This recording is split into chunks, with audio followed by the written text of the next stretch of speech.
Hello everyone, नमस्ते दोस्तों। तो आज मैं विवेशना आप सबके सामने फिजिक्स अर्थात भौतिकी के कुछ एमसीक्यूज आपके पास लेकर आई हूँ जो आपके एसीएफ के एग्जाम्स, देखिए एसीएफ के एग्जाम्स के लिए, सीजीपीएससी के एग्जाम और व्यापम के लिए भी बहुत ही लाभदायक होंगे।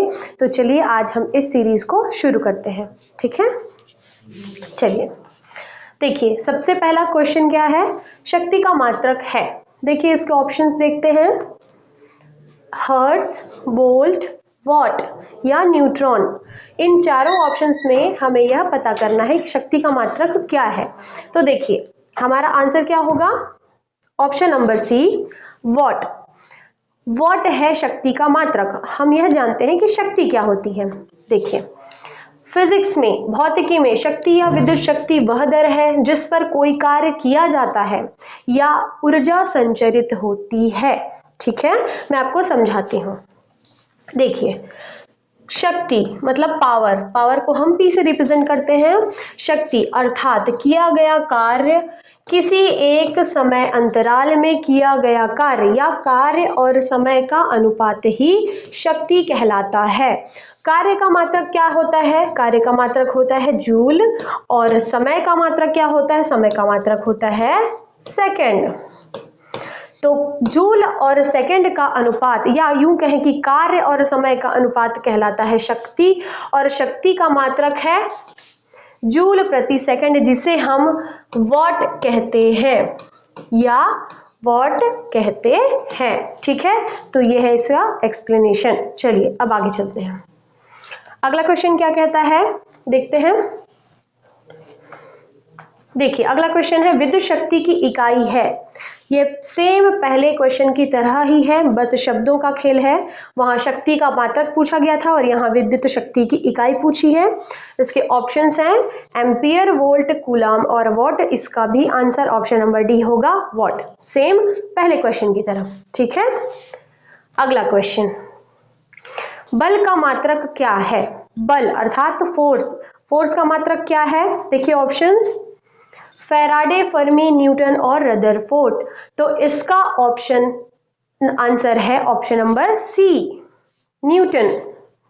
ठीक है, इसका आंसर है ऑप्शन नंबर सी, न्यूटन। देखिए अब बल क्या है मैं आपको बताती हूँ। बल क्या है, बल अर्थात फोर्स। फोर्स जो है द्रव्यमान और त्वरण, द्रव्यमान को हम m से रिप्रेजेंट करते हैं और त्वरण को हम a से रिप्रेजेंट करते हैं। F is equal to ma। यह न्यूटन का दूसरा भी नियम है। जब हम न्यूटन के नियम पढ़ेंगे तब हम उसमें इस नियम को भी पढ़ेंगे। फिलहाल हम समझते हैं कि क्या होता है बल। फोर्स जो है द्रव्यमान और त्वरण का गुणनफल होता है, जहां द्रव्यमान का मात्रक होता है किलोग्राम, केजी, और त्वरण का मात्रक होता है मीटर प्रति सेकंड स्क्वायर। तो फोर्स का मात्रक है किलोग्राम मीटर प्रति सेकंड स्क्वायर, जिसे हम न्यूटन भी कहते हैं। अतः हमारा आंसर क्या हो गया है, न्यूटन। न्यूटन नाम के ही साइंटिस्ट ने बल की खोज की थी। आपको वो एप्पल वाला किस्सा तो पता ही होगा ना, न्यूटन सर के सामने वो एप्पल गिरता है तो उन्होंने उसके उस हिसाब से बल की खोज की, बस वही न्यूटन है। इसीलिए उनके नाम पर उनका मात्रक, बल का मात्रक न्यूटन है। ठीक है, अगला देखिए, अगला क्वेश्चन देखिए, कार्य का मात्रक है वर्क, कार्य अर्थात वर्क। देखिए इसका ऑप्शन देखते हैं, जूल, न्यूट्रॉन, वॉट और डाइन। ठीक है, जूल, न्यूट्रॉन, वॉट और डाइन। हमने अभी कुछ समय पहले पढ़ा कि वॉट किसका मात्रक है, शक्ति का मात्रक है। ठीक है, तो ऑप्शन नंबर सी तो होगा नहीं। ठीक है, अब हम देखते हैं कि या तो ऑप्शन नंबर ए या बी या डी, इनमें से हमारा आंसर कौन सा होगा। Option number A, option number A है जूल। जूल है कार्य का मात्रक। देखिए जब किसी वस्तु पर बल लगाकर विस्थापन उत्पन्न किया जाता है तो बल द्वारा किया गया कार्य बल तथा बल की दिशा में विस्थापन के गुणनफल के बराबर होता है।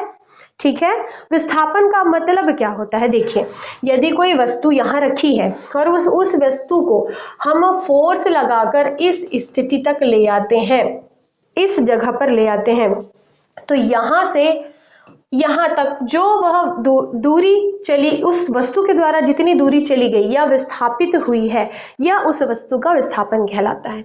ठीक है, तो देखते हैं अब जो कार्य है वह एक अदिश राशि होती है, एक स्केलर क्वांटिटी होती है। अदिश राशि क्या होती है? अदिश राशि वह होती है जिसकी दिशा नहीं होती है, जिसका सिर्फ परिमाण होता है। राशियां दो प्रकार की होती हैं, एक सदिश और एक अदिश। तो सदिश राशि क्या होती है? जिसकी दिशा और परिमाण दोनों होते हैं। और अदिश राशि होती है जिसकी दिशा नहीं होती। देखिए ना, अदिश बिना दिशा के, अदिश जैसे अज्ञान बिना ज्ञान के, वैसे ही अदिश बिना दिशा के।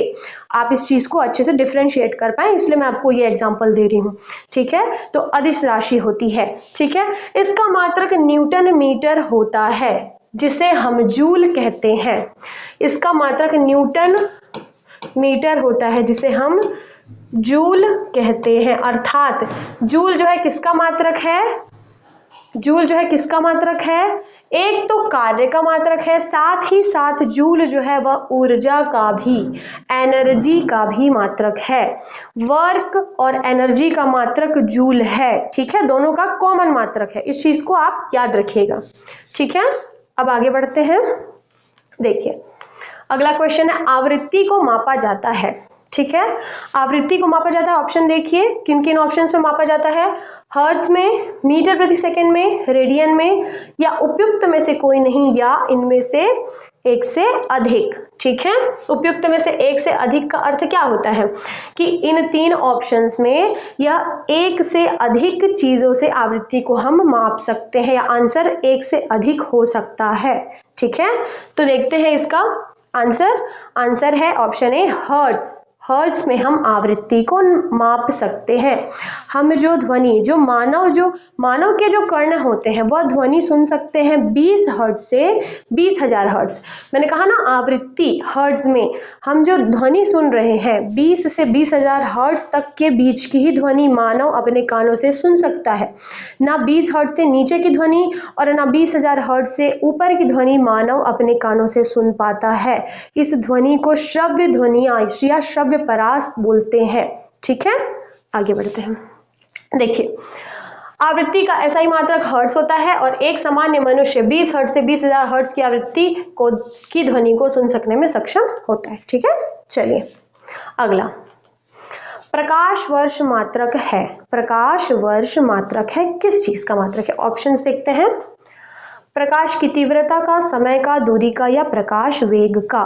तो इसका आंसर है ऑप्शन नंबर सी, दूरी। देखिए प्रकाश वर्ष, एक वर्ष में तय की गई दूरी को एक प्रकाश वर्ष या लाइट ईयर कहा जाता है, जिसका मान, ये मान बहुत इंपॉर्टेंट है, कई सारे क्वेश्चंस में इसका मान डायरेक्टली पूछ लिया जाता है, आप ध्यान दीजिएगा। एक प्रकाश वर्ष इज इक्वल टू 9.46 × 10⁻15 मीटर। और याद रखिए ये प्रकाश वर्ष जो है निर्वात में दूरी मापन के लिए प्रयुक्त किया जाता है। अर्थात निर्वात, पृथ्वी में तो निर्वात नहीं है, जहां वायुमंडल नहीं होता है वहां निर्वात होता है। आप सबको पता है जहां वायुमंडल नहीं होता है, तो पृथ्वी पर तो वायुमंडल है, अर्थात अंतरिक्ष में दूरी मापन के लिए प्रयुक्त किया जाने वाला, यदि हम दूरी मापन के लिए किसी चीज को प्रयुक्त करते हैं तो वह क्या है? प्रकाश वर्ष। ठीक है, चलिए अगला देखिए, पारसेक मात्रक है। अब इसके ऑप्शंस भी देखते हैं। देखिए दूरी, समय, प्रकाश की चमक तथा चुंबकीय बल, इन चारों में पारसेक किसका मात्रक कहलाता है? तो हमारा आंसर क्या होगा? ऑप्शन नंबर ए, दूरी। ठीक है, हमने इसके जस्ट पहले पढ़ा कि प्रकाश वर्ष भी दूरी का मात्रक है और पारसेक भी दूरी का मात्रक है। प्रकाश वर्ष निर्वात में दूरी का मापन के लिए प्रयुक्त किया जाता है और पारसेक को खगोलीय पिंडों के बीच की दूरी ज्ञात करने के लिए इसका मापन किया जाता है। पारसेक जो है प्रकाश वर्ष की तुलना में बड़ा होता है। ठीक है, आगे देखते हैं। देखिए पारसेक पैरालैक्टिक सेकेंड का संक्षिप्त रूप है। इसका प्रयोग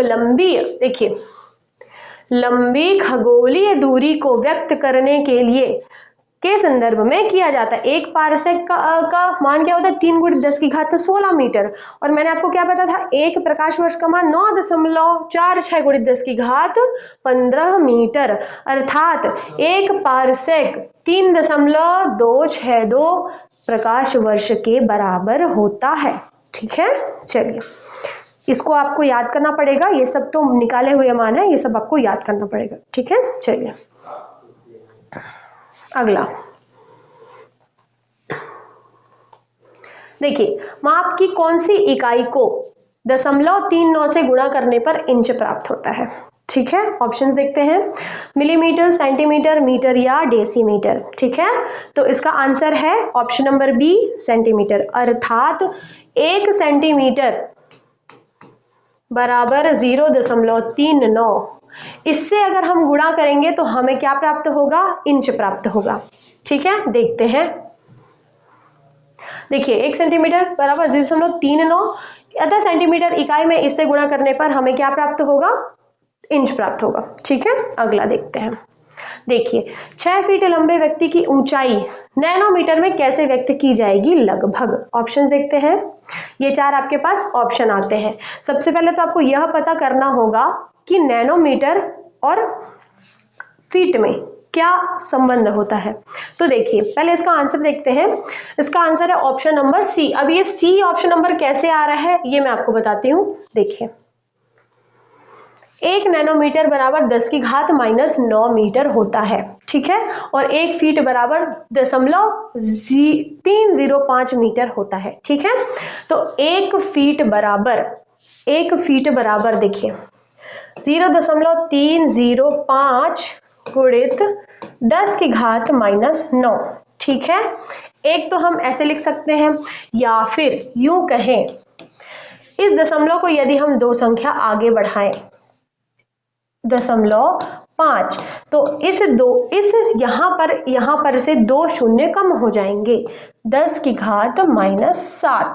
ठीक है, तो यही मान आपका यहां पर लिखा हुआ है। ठीक है, यही मान आपका यहाँ लिखा हुआ है। हमारा क्वेश्चन पूछा है 6 फीट लंबा व्यक्ति, तो 6 फीट लंबे व्यक्ति के लिए इस मान में, इस जो मान यहाँ पर आया है मान, इसमें हम 6 का गुणा करेंगे तो हमारा आंसर क्या आएगा, 183 × 10⁻7 नैनोमीटर। ठीक है, देखिए ऑप्शन नंबर सी। ठीक है, ऑप्शन नंबर सी है राइट आंसर। ठीक है, ये आपको प्रैक्टिस करते करते आ जाएगा। ठीक है, चलिए अगला क्वेश्चन, 1 नैनोमीटर होता है, हमने अभी यह ज्ञात किया 1 नैनोमीटर बराबर 10⁻⁹ मीटर। अब हम देखते हैं कि हमारा ऑप्शन किस तरीके से आता है। ठीक है, देखिए 10⁻⁻6 मीटर सेंटीमीटर, यहाँ पर सेंटीमीटर पूछ रहा है, हमने इसके पहले प्रीवियस क्वेश्चन में पढ़ा है मीटर, तो 10⁻⁷ सेंटीमीटर, 10⁻8 सेंटीमीटर और 10⁻9 सेंटीमीटर। हमने जाना कि 1 नैनोमीटर बराबर 10⁻9 मीटर होता है, तो जब 10⁻9 मीटर है तो 10⁻9 सेंटीमीटर तो नहीं होगा। इन 3 ऑप्शंस में ही जरूर कोई ना कोई आंसर हमारा होगा। तो चलिए देखते हैं कौन सा आंसर होगा। देखिए आंसर है ऑप्शन नंबर बी, 10⁻7 सेंटीमीटर।